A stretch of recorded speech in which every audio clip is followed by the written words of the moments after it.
शेर अफजल मरवा साहब आपके अपने जो वकील हैं उन्होंने बड़े लंबा चौड़ा ट्वीट किया और कहा है कि मैं उस गद्दार का नाम भी बताऊंगा और वो गद्दार की वजह से जूम मीटिंग कोई लीक हुई है, इस तरह की कुछ चीज़ें सामने आ रही है। देखें, पहली बात तो आपको एक बात वाज़ेह कर दूं कि कोर कमेटी तकरीबन हर रोज़ मीटिंग कर रही है और उसमें बड़ा वाज़ेह तौर पर हम एक पॉलिसी डिसीजंस लेते हैं और वो पॉलिसी डिसीजंस मेजॉरिटी बेस्ड होती हैं, ओपिनियन डिफरेंट होती हैं। और डिफरेंस ऑफ ओपिनियन का मतलब ये नहीं होता कि कोई एक मुख्तलिफ राय रखे और दूसरा मुख्तलिफ राय रखे तो एक दूसरे के दरमियान इख्तलाफ हो गया है। मुख्तलिफुल आरा होने के बाद फिर जो मेजॉरिटी जिस पे फैसला करती है वो पॉलिसी डिसीजन बनता है और वो पॉलिसी डिसीजन अलिया का, हाई कोर्ट का हुक्म नहीं माना जा रहा। फिर किसका वो हुक्म है जिसकी बुनियाद पर वो हमें नहीं मिलने दिया जा रहा। लेकिन हम इस्लामाबाद हाई कोर्ट के चीफ जस्टिस के लिए हमारी दुआ है कि अल्लाह उनको सेहतमंद करे और हमारी एक रिक्वेस्ट भी उनसे है कि वो इन केसेस से, इमरान खान के केसेस से अपने आप को अगर साइड कर दें, रिक्यूज़ कर लें तो ये बेहतर है। इदारी अगर ये पीडीएम की फाशिस्ट जमातें जिस तरह 16 महीने इक़्तिदार पे कब्ज़ा करके एस्टेब्लिशमेंट की मदद से यहाँ बैठे रहे हैं, तो मुझे बताएं अगर उनकी कारकर्दगी अच्छी होती तो आप भी जानते हो तो on the expiry of term 60 दिन पूरे होते, वो अपनी मुद्दत पूरी करते और 60 दिन के अंदर अंदर वो इलेक्शन करा देते। वो अब इलेक्शन से भाग क्यों रहे हैं? सारे इदारे वो उनकी आशीर्वाद से एक कदम आगे नहीं बढ़ा सकते, उनके सब कुछ कंट्रोल में है। उनको शेर अफजल मरवा साहब आपके अपने जो वकील हैं उन्होंने बड़े लंबा चौड़ा ट्वीट किया और कहा है कि मैं उस गद्दार का नाम भी बताऊंगा और वो गद्दार की वजह से जूम मीटिंग कोई लीक हुई है, इस तरह की कुछ चीज़ें सामने आ रही है। देखें, पहली बात तो आपको एक बात वाज़ेह कर दूं कि कोर कमेटी तकरीबन हर रोज़ मीटिंग कर रही है और उसमें बड़ा वाज़ेह तौर पर हम एक पॉलिसी डिसीजंस लेते हैं और वो पॉलिसी डिसीजंस मेजॉरिटी बेस्ड होती हैं, ओपिनियन डिफरेंट होती हैं। और डिफरेंस ऑफ ओपिनियन का मतलब ये नहीं होता कि कोई एक मुख्तलिफ राय रखे और दूसरा मुख्तलिफ राय रखे तो एक दूसरे के दरमियान इख्तलाफ हो गया है। मुख्तलिफुल आरा होने के बाद फिर जो मेजॉरिटी जिस पे फैसला करती है वो पॉलिसी डिसीजन बनता है और वो पॉलिसी डिसीजन इम्प्लीमेंट होता है। तो मेरी नज़र में किसी किस्म का कोई ना इबहम है ना कोई कोर कमेटी के दरमियान किसी किस्म का कोई इख्तलाफ है। इख्तलाफ राय अगर कोई हो तो वो किसी बड़े मकसद के तहत होता है किसी भी पॉलिसी डिसीजंस के ऊपर, और फिर जब यूनानिमसली या मेजॉरिटी व्यू से एक फ़ैसला हो जाता है वो इम्प्लीमेंट होता है। और आपको पता है कोई भी हो, 4 बंदों की मीटिंग हो, 5 बंदों की मीटिंग हो, 3 बंदों की मीटिंग भी हो, किसी एक इशू पे उन्होंने डिफरेंस ऑफ ओपिनियन तो होती है, आपस में डिस्कस करना होता है और डिस्कशन के बाद जब किसी नतीजे पे पहुंच जाते हैं तो फिर कोर कमेटी का रोज़ाना एलामिया जारी होता है। इसी तरह लीगल जो हमारी कमेटी है और लीगल कमेटीज़ में भी हमारे दरमियान डिफरेंस ऑफ ओपिनियन होती हैं।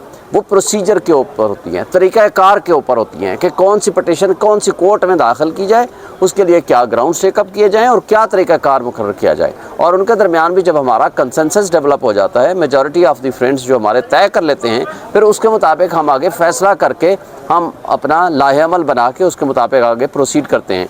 तो मुझे नहीं समझ आती है कि शेर अफजल साहब ने किस हवाले से वो बात की है और क्या उनका मकसद था।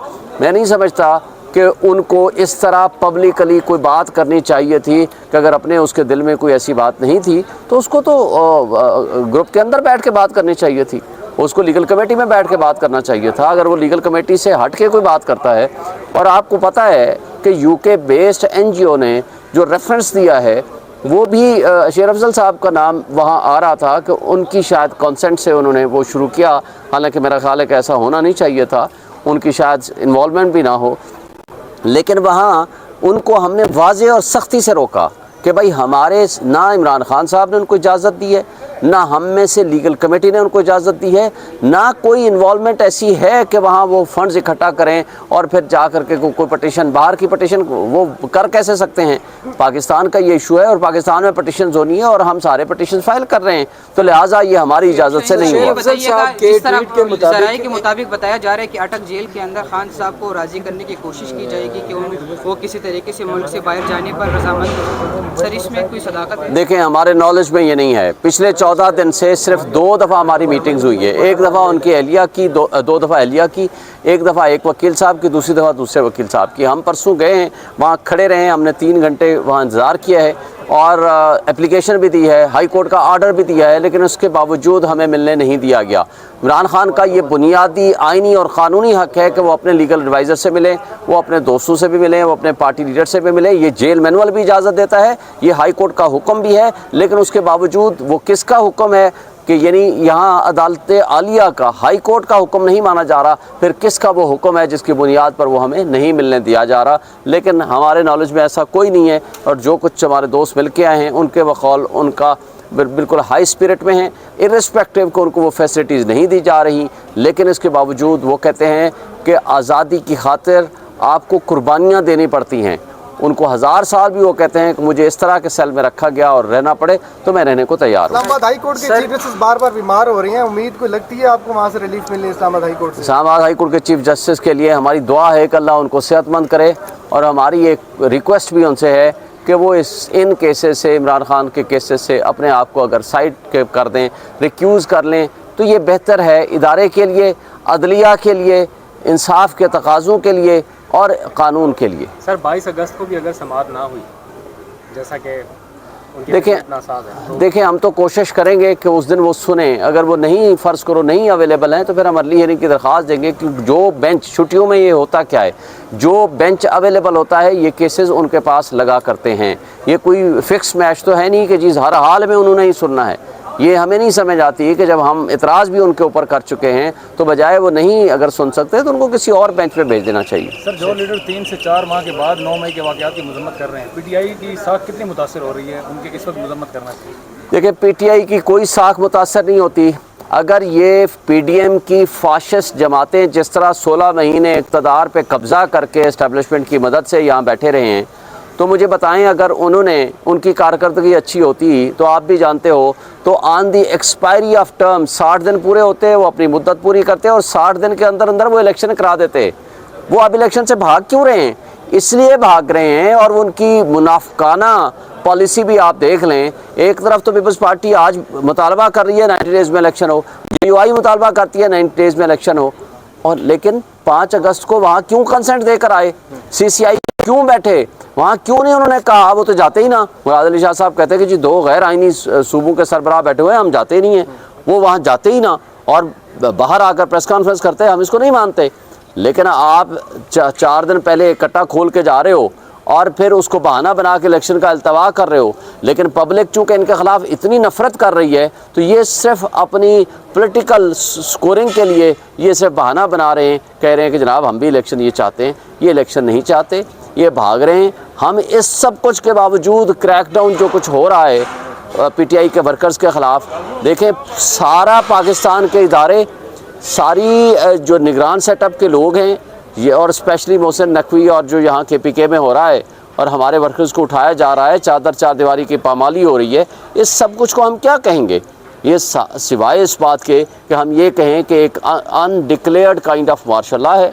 यहाँ बुनियादी हुकूक मुअत्तल हो चुके हैं, चादर चारदीवारी की पामाली हो चुकी है, और मोहसिन नकवी साहब के ज़िम्मे काम सिर्फ ये लगाया गया किसी तरीके से आप क्रैकडाउन करें और लोगों को मजबूर करें, लोगों को उनके कारोबार बंद करें, उनके घर ख़त्म करें, उनकी चादर चारदीवारी की पामाली करें, उनके रिश्तेदारों को उठाएं, मजबूर करें किसी तरीके से वो पीटीआई को छोड़ दें। बुरहान सर आप देख रहे हैं सामने पैदा हो रहा है, दूसरी तरफ मामला अब क्या डिक्लेयर्ड मार्शल लॉ की तरफ जाता हुआ दिखाई दे रहा है?